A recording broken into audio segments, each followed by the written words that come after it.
দুনিয়ার तमाम মানুষেরা আমি আল্লাহর মোহাব্বত কামনা করে, কথা বলেন ঠিক কিনা? তোমরা যে আমি আল্লাহর মোহাব্বত কামনা করো, আমি আল্লাহ তোমাদেরকে ঘোষণা করতেছি, তোমরা যদি দুইটা কাজ করে আসতে পারো, আমি আল্লাহকে মোহাব্বত করলা, আমার রাসূলকে অনুসরণ করলা, তাইলে আমি আল্লাহর প্রথম পুরস্কার তোমাদের জন্য ইউহিব্বুকুমুল্লাহ, আমি আল্লাহ সরাসরি তোমাদেরকে মোহাব্বত করব। সুবহানাল্লাহ। বাড়ি থেকে কইয়েন, খুব ভালো হইব এটা। সুবহানাল্লাহ আওয়াজ করে কোন। এই আওয়াজ থেকে যদি নিচে যায় আওয়াজ, তাহলে আজরাইল কান্না করে বাড়ি করছিলেন নি? এক কথা কেন, আজরাইল কান্না করে বাড়ি করছিলেন না নি? খবর কিন্তু আছে।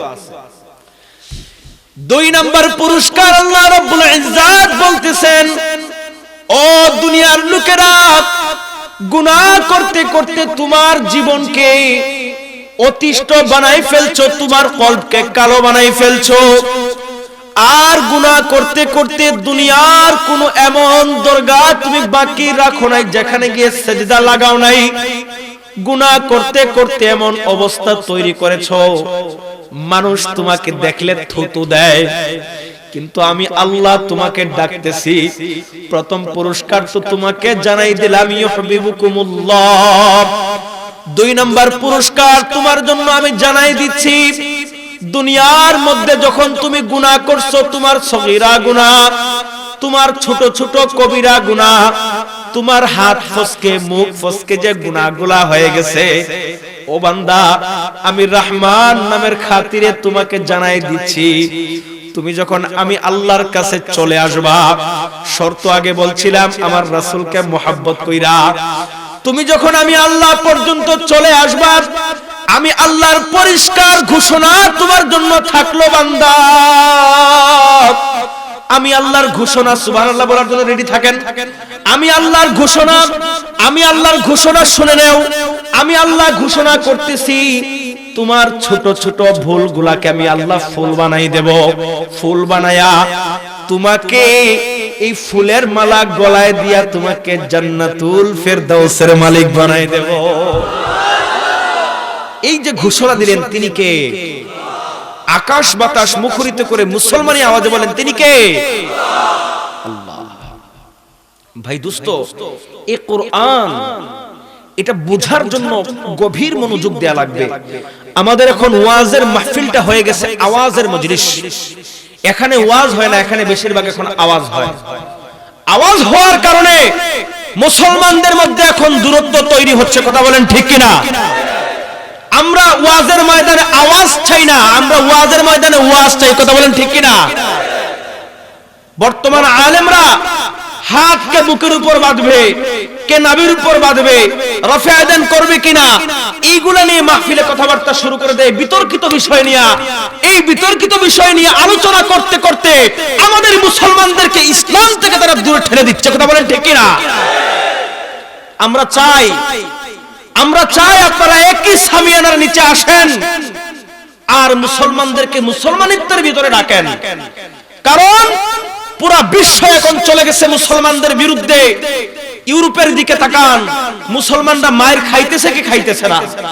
Chechnya, Bosnia, Samarkand, Tashkent, Syria, Libya, Myanmar, এমনকি বাংলাদেশের মধ্যে মুসলমানরা অরক্ষিত নাই। বাংলাদেশের মধ্যে মুসলমানরা নিগ্রহের শিকার, নিষ্পেষণের শিকার, কথা বলেন ঠিক কিনা? সুতরাং আলেমদের কাছে আমাদের উদাত্ত আহ্বান, আর দলাদলি কইরেন না, আর ঠেলাঠেলি কইরেন না। এই যে যুবকদের গণজোয়ার দেখতেছি মাহফিলগুলোর মধ্যে, এই যুবকরা আপনাদেরকে একই সামিয়ানার নিচে দেখতে চায়, কথা বলেন ঠিক কিনা? সুতরাং ভাইয়েরা, আগামী দিন, আগামী যুগ, আগামী সময়গুলো ইসলামের। এই কথার সাথে একমত আছেন কারা কারা? সবাই আছেন? আল্লাহ আমাদেরকে কবুল করুক, সকলে বলি আমিন। हम नगमाए कुरानी दुनिया को सुना देंगे। बोलबो बोलबो बोलबो ए भाई একটু একটু দেন না, গলার অবস্থা খুবই খারাপ। हम नग़्मा-ए कुरानी दुनिया को सुना देंगे, हर क़ल्ब में चाहत की एक आग लगा देंगे। हम नग़्मा-ए कुरानी दुनिया को सुना देंगे। क्या हुस्न कुरानी है हम सबको बता देंगे, क्या हुस्न कुरानी है हम सबको बता देंगे। हर फर्द को उसका हम दीवाना बना देंगे। हम नग़्मा-ए कुरानी दुनिया को सुना देंगे। আমার ভাইরা, আমার বন্ধুরা, গভীর মনোযোগ দিয়ে শুনেন। হযরতে মুহাম্মদুর রাসূলুল্লাহ সাল্লাল্লাহু আলাইহি ওয়াসাল্লামের যুগ থেকে বর্তমান পর্যন্ত যারাই হকের বিপক্ষে মাথা তুলেছিল তাদেরকে ধ্বংস করে দিয়েছেন কে? যারাই হকের বিপক্ষে আওয়াজ তুলেছিল তাদেরকে ধ্বংস করে দিয়েছেন কে? সুতরাং আমরা স্পষ্ট ভাষায় বলতে চাই, কোরআনের যারা বিরোধিতা করবে, কোরআনের যারা বিপক্ষে থাকবে, কোরআনকে যারা তাদের জীবনের সাথে ম্যাচিউরিটি করে চলবে না, কোরআনকে যারা ইগনোর করে চলবে, কোরআনকে যারা লাথি মারার চেষ্টা করবে, কোরআনকে যারা তার জীবন থেকে দূরে ঠেলার চেষ্টা করবে, এদেরকে ধ্বংস করে দেবেন কে? এই কথার বিশ্বাস আছে তো সবার? এই কথার বিশ্বাস আছে তো সবার? আমি যে আয়াত পড়েছিলাম এই আয়াতের ধারা বর্ণনায় আলোচনা আমাদের চলতেছে। তো আল্লাহ রাব্বুল ইজ্জাত এই কোরআনে কারীমের মধ্যে বলতেছেন, ও দুনিয়ার লোকেরা, তোমরা যে নবী পাইলা এই নবী যেই সেই কোন নবী না। তোমরা যদি মনে করো তোমরা সাধারণ কোন নবী পাইছো, তোমরা ভুল ভাববা। কারণ আমি আল্লাহ এমন একখান কালাম তোমাদেরকে দান করেছি, কোন ব্যক্তি তার ব্যক্তি জীবন থেকে শুরু করে একদম তার আন্তর্জাতিক জীবন পর্যন্ত সব কিছুর সমাধান এই কোরআনের মধ্যে পাবে। আমি আল্লাহ কোরআনে কারীমের সূরা আম্বিয়ার 107 নম্বর আয়াতে ঘোষণা করতেছি, ওয়ামা আরসালনাকা ইল্লা রাহমাতাল লিল আলামিন। ও দুনিয়ার লোকেরা, তোমরা ভাইবো না শুধুমাত্র মুহাম্মাদুর রাসূলুল্লাহ সাল্লাল্লাহু আলাইহি ওয়াসাল্লামকে আমি তোমাদের নবী হিসেবে দুনিয়াতে পাঠাইছি, শুধুমাত্র নির্দিষ্ট করে মানুষ জাতির নবী হিসেবে আমি মুহাম্মাদুর রাসূলুল্লাহকে দুনিয়ায় পাঠাই নাই। আমি আল্লাহ হচ্ছি রাব্বুল আলামিন, আর আমার নবী হচ্ছেন রাহমাতুল লিল আলামিন। আমি আল্লাহ হচ্ছি রাব্বুল আলামিন, আর আমার নবী হচ্ছেন রাহমাতুল লিল আলামিন। আমি আল্লাহ যেরকম আরশ কুরসির প্রভু, আমার বন্ধু আরশ কুরসির নবী। আমি আল্লাহ যেরকম লৌহ কলমের প্রভু, আমার বন্ধু লৌহ কলমের নবী। আমি আল্লাহ যেরকম জান্নাত জাহান্নামের প্রভু, আমার বন্ধু জান্নাত জাহান্নামের নবী। আমি আল্লাহ যেরকম হুর গিলমানের প্রভু, আমার বন্ধু হুর গিলমানের নবী। আমি আল্লাহ আসমান জমিনের প্রভু, আমার বন্ধু আসমান জমিনের নবী। আমি আল্লাহ ঠান্ডা গরমের প্রভু, আমার বন্ধু ঠান্ডা গরমের নবী। আমি আল্লাহ আগুন পানি বাতাসের প্রভু, আমার বন্ধু আগুন পানি বাতাসের নবী।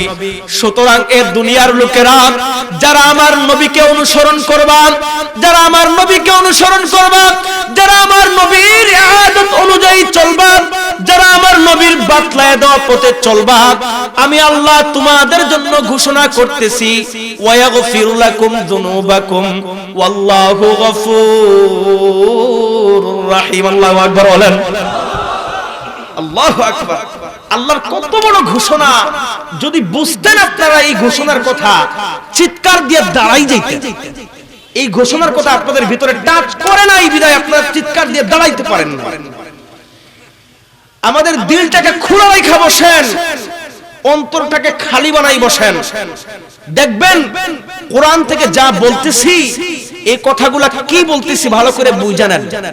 আমরা তো যেই সেই নবী পাই নাই, এই নবী অনেক নবীরা এই নবীর উম্মত হওয়ার আবদার জানাইছেন। কথা বলেন ঠিক কিনা? অনেক নবীরা, শুধু এক দুইজন নবী না।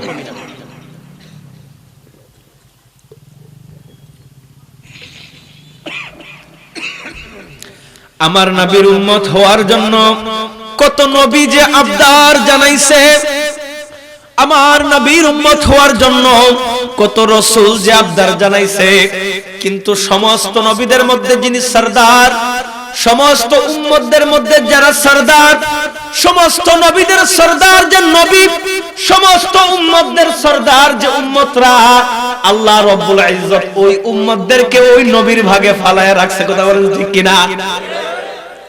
সুতরাং ভাই দুস্থ বুজুর্গ, আল্লাহ রাব্বুল ইজ্জতের উপরে যেরকম ঈমান আনা লাগবে, আল্লাহ রাব্বুল ইজ্জতের ভালোবাসা যেমন কামনা করা লাগবে, আমার রাসূলের উপরে ঠিক তেমনি ভাবে ঈমান আনা লাগবে, আমার রাসূলকে ঠিক তেমনি মুহাব্বত করা লাগবে।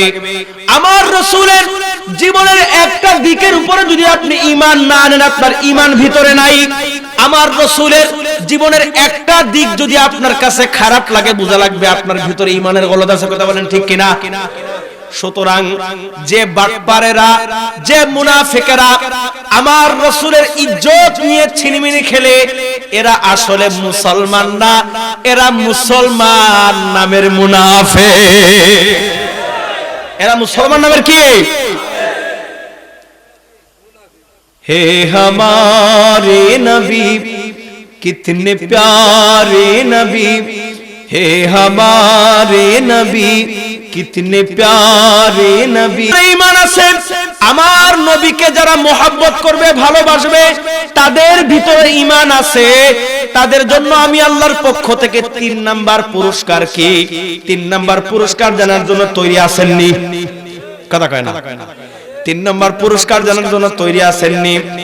আল্লাহ রাব্বুল ইজ্জত সূরা বাইয়িনার মধ্যে আল্লাহ জানাই দিচ্ছেন 8 নম্বর আয়াতে সূরা বাইয়িনার, জাযাউহুম ইনদা রাব্বিহিম জান্নাতু আদনিন তাজরি মিন তাহতিহাল আনহার। আল্লাহু আকবার বলেন।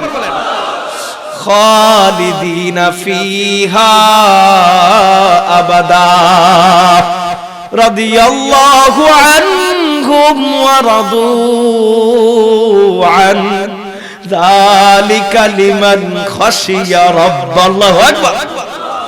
আল্লাহ রাব্বুল ইজ্জত বলতেছেন, ও দুনিয়ার লোকেরা, তোমরা যখন কোনো মালের মালিক হও, ওই মালটা তোমার হাত থেকে হারিয়ে যাওয়ার সম্ভাবনা থাকে, নিতে পারে, তোমার কাছ থেকে চোর চুরি করে নিয়ে যাইতে পারে। কিন্তু তুমি যখন আমার রাসূলের উপর ঈমান আইনা, আমার রাসূলকে অনুসরণ করে আমি আল্লাহর পক্ষ থেকে, আমি আল্লাহর কাছ পর্যন্ত চলে আসবা, আমি আল্লাহ তোমাকে এমন একটা জান্নাত দান করব, যে জান্নাতের মধ্যে তুমি আজীবন থাকবা। সুবহানাল্লাহ বলেন। কোন ডাকাত কোনদিন তোমার কাছ থেকে এটা ছিনায় নিতে পারবে না, কোন চোর, কোন ডাকু তোমার এই জান্নাতকে ছিনায় নিতে পারবে না, কোন দুষ্ট লোক তোমার জান্নাতকে তোমার থেকে ছিনাইতে পারবে না। ও আমার ভাই, আল্লাহ রাব্বুল ইজ্জত পরবর্তী নির্দেশনা বলতেছেন, ও আমার ভাই, ওই এমন জান্নাত থাকবে যার তলদেশ দিয়ে নহর প্রবাহিত থাকবে। হাদিস শরীফের মধ্যে আসছে, রাসূলুল্লাহ সাল্লাল্লাহু আলাইহি ওয়াসাল্লাম বলেন, ওই যে নহরগুলা থাকবে, এটা যেই সেই কোন নহর না। দুনিয়ার মধ্যে যখন আপনারা দুধ কিনেন, দুধওয়ালাকে জিজ্ঞেস করেন, ও দুধওয়ালা ভাই, যে দুধ তুমি আমাকে দিয়ে যাইতেছো, দুধের সাথে পানি মিশাইছো না পানির সাথে দুধ মিশাইছো? কথা বলেন ঠিক কিনা? জিগায়, উল্টাই এক কথাই জিগায়, কই দুধের সাথে পানি মিশাইছো নাকি পানির সাথে দুধ মিশাইছো? এখন বেটা যদি ব্যাককল হয়, একটা না একটা তো কইবই। কথা। আপনি আপনি যখন দুধ কিনতে যান তখন আসল নকল খুঁজেন, আপনি যখন মধু কিনতে যান তখন মধুর মধ্যে আগুন লাগাইয়া দেখে, সিগারেটের ঠোলের মধ্যে ফালায় দেয় মধু, ফালায় এখানে আগুন লাগায় দেখে, যদি আগুন লাগে তাহলে খাঁটি, না লাগলে এটা সমস্যা। এরকম টেস্ট করে নেওয়ালা আছে না নাই? কথা কয় না, আছে না নাই? এই দেখেন দুনিয়ার মধ্যে যখন আপনি মধু কিনেন, দুধ কিনেন, তখন আপনি টেস্ট করেন এটা আসলেই খাঁটি না নকল। কিন্তু আমার আল্লাহ বলতেছে তোমাকে আমি যে জান্নাত দান করব, ওই জান্নাতের তল দিয়ে এমন নহর থাকবে, দুধের নহর থাকবে, মধুর নহর থাকবে। সুবহানাল্লাহ বলেন। তোমাদের জন্য আমি আল্লাহ কিছু কালের জন্য জান্নাত যে দেব এরকম না, এই জান্নাত তোমরা থাকবা, ওই জান্নাত ফিহা আবাদা, ওই জান্নাতের মধ্যে তোমরা চিরকাল বসবাস করবা। কয়দিন? 1 বছর, 5 বছর, 100 বছর, 1000 বছর, যতদিন পর্যন্ত আসি আমরা ততদিন জান্নাতে যাওয়ার পরে আজীবন, কোনো আনলিমিটেড টাইম। আনলিমিটেড কি ভাই? আনলিমিটেড বুঝেন তো? কোন লিমিট আছে? কোন লিমিট নাই। এরপরে আল্লাহ রাব্বুল ইজ্জত বলতেছেন, ও দুনিয়ার লোকেরা, পরবর্তী পুরস্কার তোমাদের জন্য আরেকটা আছে। রাদিয়াল্লাহু আনহুম ওয়া রাদু আনহু। এইটাও তো শেষ না। যখন জান্নাতে তোমরা চলে যাইবা তখন তোমাদের প্রত্যেকের মনে তখনও আফসোস থাকবে, আমি আল্লাহ তোমাদের চাহাত অনুযায়ী তোমাদের সাথে দেখা করব। আমি তোমাদেরকে বলবো, আমার বান্দারা কি চাও তোমরা আমার কাছে বলো, তোমরা আমার কাছে আবদার করবা। আল্লাহ যখনই মন চায় তখন যেন আপনাকে দেখতে পাই। আল্লাহ বলবেন, যা, তোরা যেরকম আমি আল্লাহর কাছে আশা করে ভরসা করছস, আমার আল্লাহর প্রতি সন্তুষ্ট হইয়াই তো করছস, তোদের যে আশাগুলো আছে, ভরসাগুলো আছে, আমি আল্লাহ সব আশা, সব ভরসা যতগুলো আছে, তোরা যা যখন চাইবি সাথে সাথে তোদের সামনে হাজির হয়ে যাবে। আমি আল্লাহ তোদের উপর চিরকালের জন্য, চিরদিনের জন্য সন্তুষ্ট হয়ে গেলাম। আচ্ছা বলেন, আল্লাহ যদি সেই দিন আমাদের উপর সন্তুষ্ট হয়ে যায়, আমাদের আর কিছু লাগবে? আওয়াজ করে বলবেন, আর কিছু লাগবে? আল্লাহ যদি না হয় আমাদের কিছু করার আছে না? আল্লাহ যদি কোনো মানুষের হয়ে যায়, তার কি আর কোনো কিছু দরকার আছে? মালিক যদি কোনো ব্যক্তির হয়ে যায়, তার ওই ছোটখাটো বিষয়ের কোনো দাম আসেনি তার কাছে? আপনার সাথে যদি আমাদের দেশের প্রধানমন্ত্রী, প্রাইম মিনিস্টার শেখ হাসিনার সম্পর্ক হয়ে যায়, আপনার সাথে ভালো সখ্যতা, আপনার গুরুত্ব দেয়, তাইলে কোন আমাদের যে মসজিদের ইমাম সাহেব আপনি পাত্তা দিবেন নি তখন? হ্যাঁ, এজন্যই তো কবি বলছিলেন, জু তু মেরা তু সব মেরা, ফলক মেরা ज़मीं मेरी, अगर एक तू नहीं मेरा तो कोई शय नहीं मेरी, जो तू मेरा तू सब मेरा, फलक मेरा ज़मीं मेरी, अगर एक तू नहीं मेरा तो कोई शय नहीं मेरी। আল্লাহ আছে তো সব আছে, আল্লাহ নাই তো কিচ্ছু নাই। বলেন বলেন, আল্লাহ আছে তো, আল্লাহ নাই তো কিচ্ছু নাই। সুতরাং ওই দিন আল্লাহ আপনার হয়ে যাবে, আমরা আল্লাহর হয়ে যাব। আমাদের আর কোনো টেনশন থাকবে? আওয়াজ করে কয় না, আমাদের কোনো টেনশন থাকবে? এই জিনিসটা আমরা না বুঝলেও সাহাবায়ে আজমাইন বুঝছেন। এজন্য তাদের ভেতরে রাসূলের মুহাব্বত তাদের জীবন থেকে বেশি ছিল, তাদের মা বাবার মুহাব্বত থেকে বেশি ছিল, সন্তানদের মুহাব্বত থেকে বেশি ছিল, ধন সম্পদের মুহাব্বত থেকেও আমার রাসূলের মুহাব্বত তাদের কাছে বেশি ছিল। কথা বলেন ঠিক কিনা? এজন্য তাদেরকে দামি বানায় দিয়েছেন কে? আওয়াজ করে বলেন, দামি বানায় দিয়েছেন কে? আমার ভাই ও আমার বন্ধু ও আমার দোস্ত, মন দিয়া শুনেন, আমার ভাই মন দিয়া শুনেন, শুধুমাত্র যে সাহাবায়ে আজমাইন আমার রাসূলের জন্য পাগল ছিলেন তা না। আসমানের চাঁদ, আকাশের তারকা, দুনিয়ার মধ্যে পাহাড়, নদ নদী, গাছ গাছালি, দুনিয়ার যত মাখলুকাত, সব মাখলুকাত আমার নবীর জন্য পাগল ছিল। যারা আমার নবীর জন্য পাগল ছিল তাদেরকে দামি বানায় দিয়েছেন কে? আপনারা কি আমার কথা বুঝেন? ভাষা বুঝেন? তাহলে ঘুমায় যান কেন? আপনারা ঘুমাইলে তো আমিও ঘুমাই যাবো। আমি কয়েক রাতেরও ঘুমা, আপনারা ঘুমাই গেলে আমি তো ঘুমাই যাবো আলগোছে। পুরো আপনারা শুনবেন কি আর আমি কম? একবার জোরে কোন তো নারায়ে তাকবীর।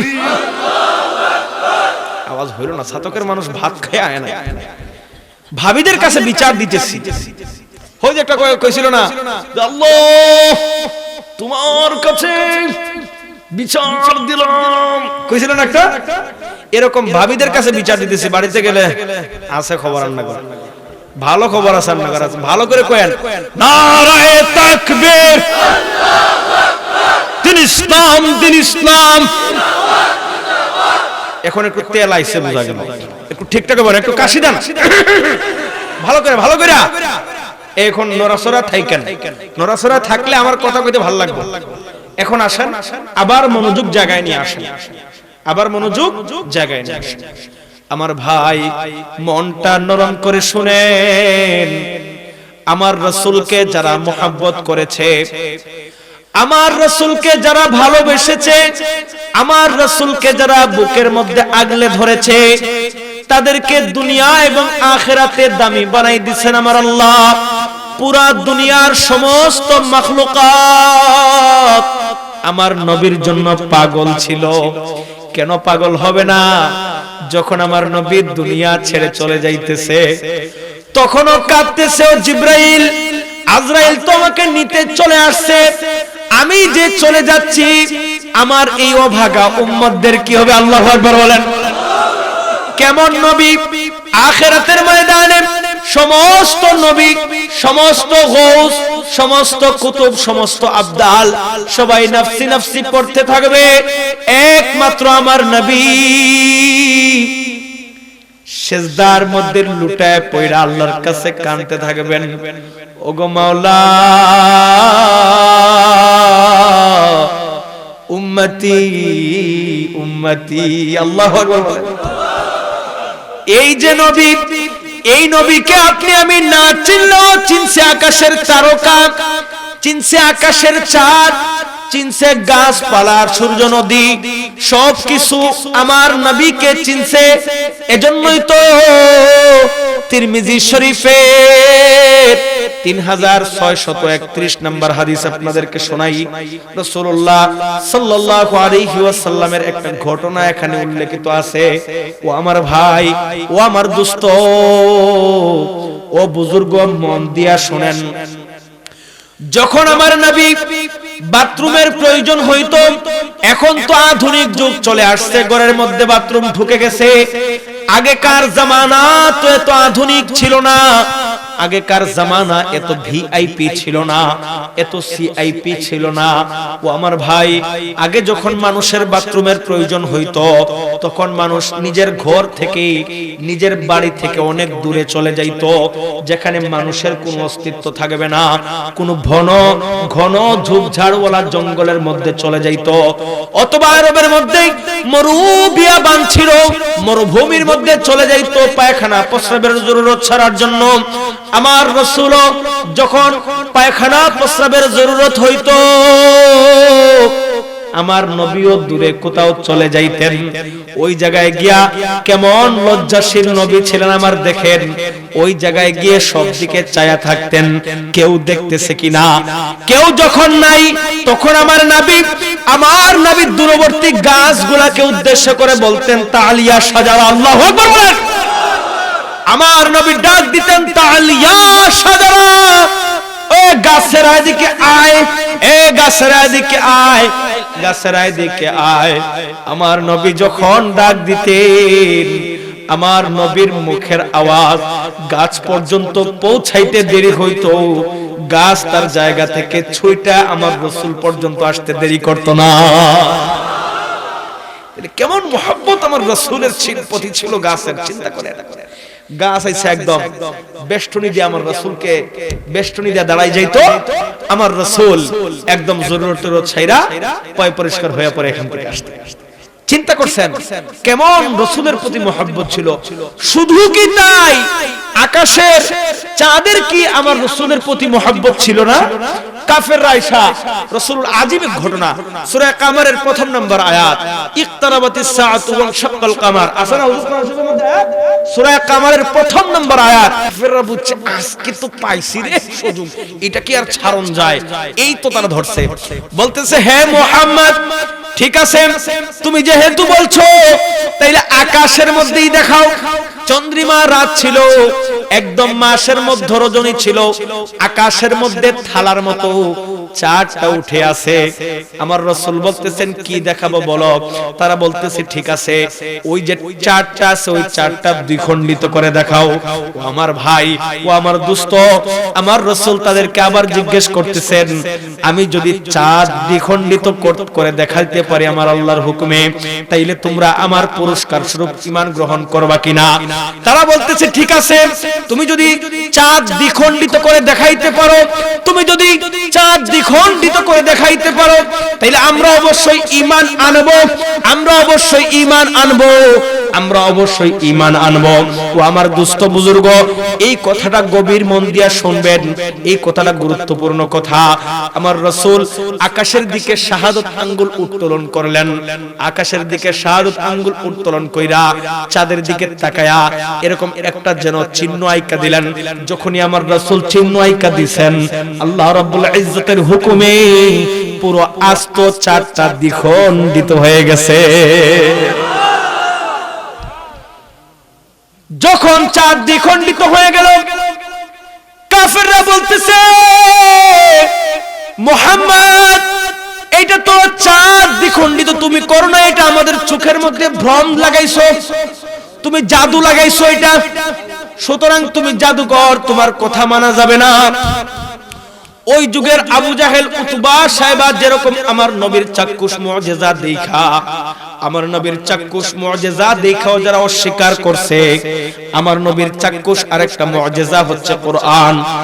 সমস্ত নবী দুনিয়া ছেড়ে অন্ধকার কবরবাসী হয়ে গেছে। প্রত্যেক নবীর কিছু না কিছু মুজিজা ছিল। দাউদ আলাইহিস সালামের মুজিজা ছিল তার কণ্ঠ, তার সুর। যখন দাউদ তেলাওয়াত করতেন তখন আকাশের পাখিরাও মাটিতে নাইমা আসতো, সাগরের মাছেরাও শুকনার মধ্যে উঠে আসতো। হযরতে মুসা আলাইহিস সালামের মুজিজা ছিল তার লাঠি। মুসা আলাইহিস সালাম মারা গেছেন, তার লাঠির মুজিজাও চলে গেছে। দাউদ আলাইহিস সালাম মারা গেছেন, তার লাঠির মুজিজা চলে গেছে। হযরতে ঈসা আলাইহিস সালাম উনার মুজিজা ছিল, উনি যখন কোন মৃত ব্যক্তিকে ডাক দিতেন কুম বিইজনিল্লাহ, সাথে সাথে ওই ব্যক্তি আল্লাহর হুকুমের দ্বারা যেত। সুবহানাল্লাহ বলেন। ঈসা আলাইহিস সালামের আরেকটা মুজিজা ছিল, ঈসা আলাইহিস সালাম কোন কুষ্ঠ রোগীকে যখন কোন ফু দিতেন, কুষ্ঠ রোগীর সাথে সাথে ভালো হয়ে যাইত। ঈসা আলাইহিস সালাম দুনিয়া ছেড়ে অন্ধকার কবরবাসী হয়ে গেছে, ঈসা আলাইহিস সালামের মুজিজাও কবরবাসী হয়ে গেছে। কিন্তু আমার নবী মুহাম্মাদুর রাসূলুল্লাহ সাল্লাল্লাহু আলাইহি ওয়াসাল্লাম এমন খান মুজিজা আল্লাহ উনাকে দিয়েছেন, উনার পুরা জীবনী মুজিজা ছিল। উনাকে বলা হয় ৩৫০০-এরও বেশি মুজিজা দেওয়া হয়েছিল।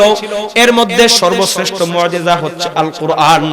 এই আল কোরআন বর্তমান সময়ে কিছু মুনাফিকের বাচ্চারা আছে, কিছু নাস্তিকের বাচ্চারা আছে, যারা ক্ষমতায় যাওয়ার আগে বলে আমরা যদি ক্ষমতায় যাই তাইলে মদিনা সনদের দেশ চালামো, কিন্তু যখনই ক্ষমতা আবার চলে আসে তখন বলে ইসলাম কি তা আমরা মানি না। কথা বলেন ঠিক কিনা? এরকম পাগল দেশে আছে না নাই? আমরা স্পষ্ট ভাষায় বলি কোরআন এমন এক কালাম, যারা কোরআনকে মানবে, যারা কোরআনকে ধরবে, বুকের মধ্যে কোরআনকে লালন করবে, তাদেরকে দামি বানায় দিবেন কে? আর যারা কোরআনকে মানবে না, কোরআনকে ধরবে না, কোরআনকে আপন করে নেবে না, কোরআন মতো জিন্দগি চালনা করবে না, তুমি শাসক হও, এমপি হও, মন্ত্রী হও, সকালে মন্ত্রী থাকবা, বিকেলে তোমাকে বেইজ্জত করে মন্ত্রিত্ব থেকে নামানো হবে। কথা বলেন ঠিক কিনা? এর বাস্তবিক উদাহরণ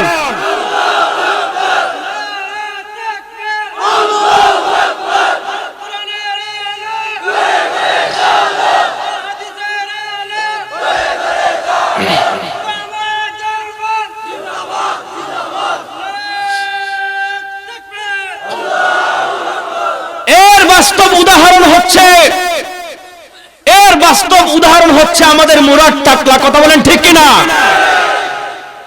এই বাংলার জমিন যেখানে প্রত্যেকটা মা লালন করে বুকের মধ্যে এটা যে আমার যদি 5টা ছেলে থাকে, একটাকে বানাবো ইঞ্জিনিয়ার, একটাকে বানাবো ব্যারিস্টার, একটাকে বানাবো উকিল, একটাকে বানাবো ব্যবসায়ী, ছোট যে ছেলেটা আছে সেই ছেলেটাকে বানাবো হাফিজে কোরআন, সেই ছেলেটাকে বানাবো আলেম।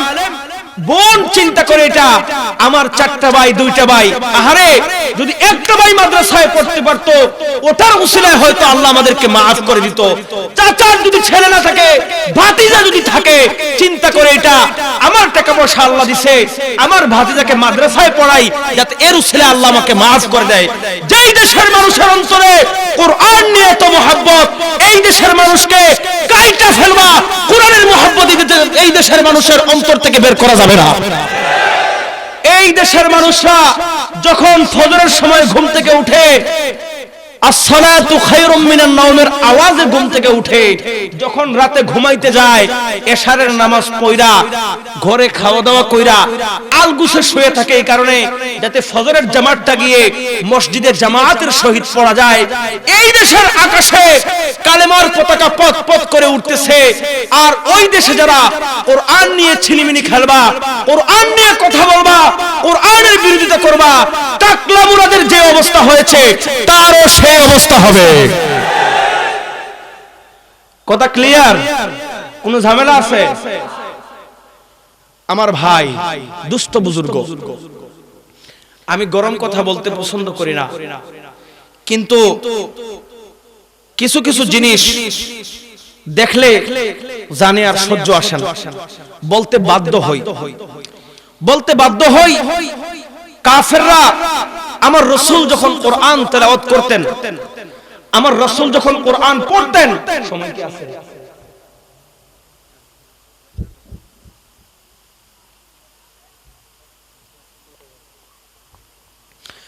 আমার রাসূল যখন কোরআন তেলাওয়াত করতেন তখন কাফেররা আসতো, আয়েশার চারপাশে ঘেরাও দিয়া কোরআন তেলাওয়াত শুনতো। যখন দেখলো কাফেররা যে হারে মুহাম্মদ যে কালাম তেলাওয়াত করে, এটা তো মানুষকে পাগল বানায় দেয়, মানুষ তো দলে দলে ইসলাম গ্রহণ করে, সুবহানাল্লাহ পড়েন, তাইলে তো মুহাম্মদকে কালামুল্লাহর পড়াইতে দেয়া যাবে না। এখন মুহাম্মদের মুখে তো আর কেউ ধরতে পারবে না, এজন্য তারা ফোন দিয়ে আসছে। আল্লাহ রাব্বুল ইজ্জাত তারা কিভাবে কোরআনের বিরোধিতা করেছিল এটা কোরআনে জানায় দিচ্ছেন। সূরা হামিম সাজদায় আল্লাহ বলতেছেন, ওয়া ক্বালাল্লাযীনা কাফারু লা তাসমাউ লিহাযাল কুরআনি ওয়ালগাউ ফীহি লাআল্লাকুম তাগলিবুন। আল্লাহু আকবার বলেন। কেমন কালাম আল্লাহ সব জানাই দিয়েছে আমাদেরকে। ও দুনিয়ার লোকেরা শোনো, কাফেররা আমার নবী যখন কালামুল্লাহ তেলাওয়াত করত, তারা এসে আমার নবীর সামনে হট্টগোল তৈরি করে দিত, যেন কালামুল্লাহর আওয়াজ অন্য কারো কানে না যায়, যেন তারা কালামুল্লাহর আওয়াজটাকে তারা ধামাচাপা দিয়ে ফেলতে পারে। আমি আল্লাহ তাদেরকে ঘোষণা করতেছি, দেখো কি শাস্তি তাদের জন্য রাখতেছি। আল্লাহ বলতেছেন, ফালানুযীকান্নাল্লাযীনা কাফারু আযাবান শাদীদা ওয়ালানাজজিয়ান্নাহুম আসওয়াআল্লাযী কানু ইয়ামালুন। আল্লাহু আকবার বলেন। আল্লাহ রাব্বুল ইজ্জাত বলতেছেন, ও দুনিয়ার লোকেরা শোনো, আমি যে কালাম দুনিয়ার মধ্যে পাঠাইলাম, এই কালাম যারা মানবে তারা ঈমানদার। তারা কি? আওয়াজ করবেন, তারা কি? এই কালাম যারা মানবে তারা ঈমানদার, আর এই কালাম যারা মানবে না তারা বেঈমান, তারা কাফের। এই কালামের বিরোধিতা যারা করবে আমি আল্লাহর পক্ষ থেকে তাদের জন্য থাকবে আযাবান শাদীদা। আল্লাহু আকবার বলেন। আল্লাহ রাব্বুল ইজ্জত বলতেছেন তুমি সকালবেলা বাদশা থাকবা, আমার কোরআনের বিরোধিতা করবা, আমি আল্লাহ তোমাকে টাইনা হেছড়ায়া বিকালবেলা ফকির বানামু। তুমি সকালবেলা মন্ত্রী থাকবা, আমি আল্লাহর কোরআনের বিরোধিতা করবা, কোরআনকে নিয়ে ছিনিমিনি খেলবা, কোরআনকে অপদস্থ করার চেষ্টা করবা, আমার রাসূলের হুকুমের বাইরে যাইবা, আমি আল্লাহর বিধানের বাইরে যাইবা। টাকলা মুরাদকে যেরকম এক দিনের মধ্যে মন্ত্রিত্ব থেকে টাইনা হেছড়ায়া ইজ্জত করে আমি নিচে নামাইছি, এরকম যারাই কোরআনের বিরোধিতা করবে, যারাই কোরআনকে অপদস্থ করার চেষ্টা করবে, তাদেরকে বেইজ্জতির জিন্দেগি দান করবেন কে? একটু আওয়াজ করে বলা যায় না? তাদেরকে বেইজ্জতির জিন্দেগি দান করবেন কে? আল্লাহ। যে বিষয় নিয়ে আলোচনা শুরু করেছিলাম, বিষয় তো কিছু কইতে পারলাম না, 1 ঘন্টা চলে গেল, কেমনে বুঝাই গেল? কথা কি চলবে না বন্ধ করে দেব? চলবে।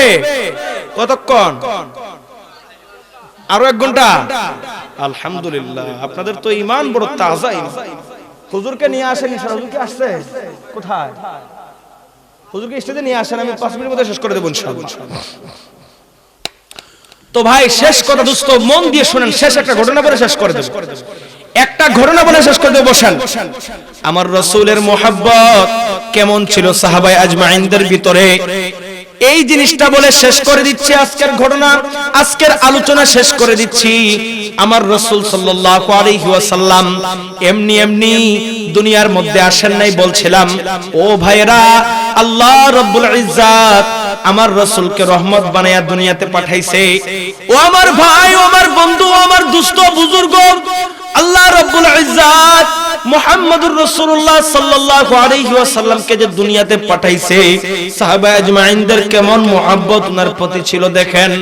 আবু বকর সিদ্দিক রাদিয়াল্লাহু আনহু, রাসূলুল্লাহ সাল্লাল্লাহু আলাইহি ওয়াসাল্লাম বলছেন, আবু বকর যে কোনো দিন আল্লাহর পক্ষ থেকে হিজরতের ঘোষণা আসতে পারে। ও আবু বকর, যে কোনো দিন আল্লাহর পক্ষ থেকে হিজরত। আবু বকর, আমি না তোমাকে মাত্র বলছিলাম যে হিজরতের জন্য তৈরি থাকবা, তাইলে তুমি তো তৈরি হইয়া বসে আছো, কারণ কি? আবু বকর সিদ্দিক রাদিয়াল্লাহু আনহু ডাক দিয়া বলেন, ইয়া রাসূলুল্লাহ, ওগো আল্লাহর নবী, আপনি তো ইচ্ছা করলে উমরের মতো নওজোয়ানকে এই কাজের জন্য আপনি বলতে পারতেন। পুরা মক্কার মধ্যে উমর সমরাস্ত্রের মধ্যে বিখ্যাত, যুদ্ধের জন্য বিখ্যাত। পুরা মক্কার মধ্যে একজন বীর নওজোয়ান হচ্ছে উমর। আপনি তো ইচ্ছা করলেন সম্পদওয়ালা উসমানকে বলতে পারতেন। আপনি তো ইচ্ছা করলে একজন বড় বীর বাহাদুর আলীকে বলতে পারতেন। আপনি আমি বৃদ্ধ একজন মানুষকে বলছেন। আমি যদি রেডি না থাকি, আপনি রাসূল আমার দরজার মধ্যে ঠোকা দিবেন, আর আমি আবু বকর যদি ঘুমের ঘুরে থাকি, আপনার কথার জবাব না দিতে পারি, এই মুখ নিয়ে আমি আল্লাহর সামনে কেমনে দাঁড়াবো?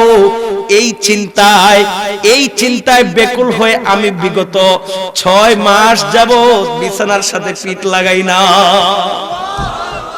কেমন নবী প্রেম ছিল তাদের ভিতরে।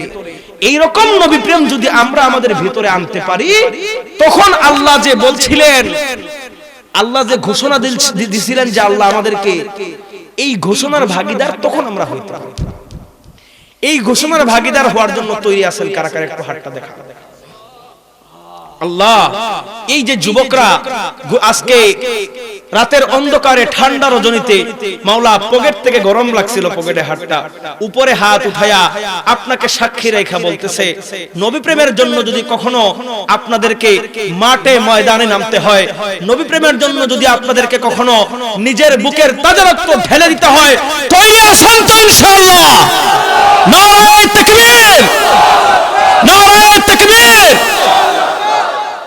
আল্লাহ আমাদেরকে দ্বীনের খাদেম হিসেবে কবুল ও মঞ্জুর করে। সকলে বলি আমিন। ওয়া আখির দাওয়ানা আলহামদুলিল্লাহি রাব্বিল আলামিন।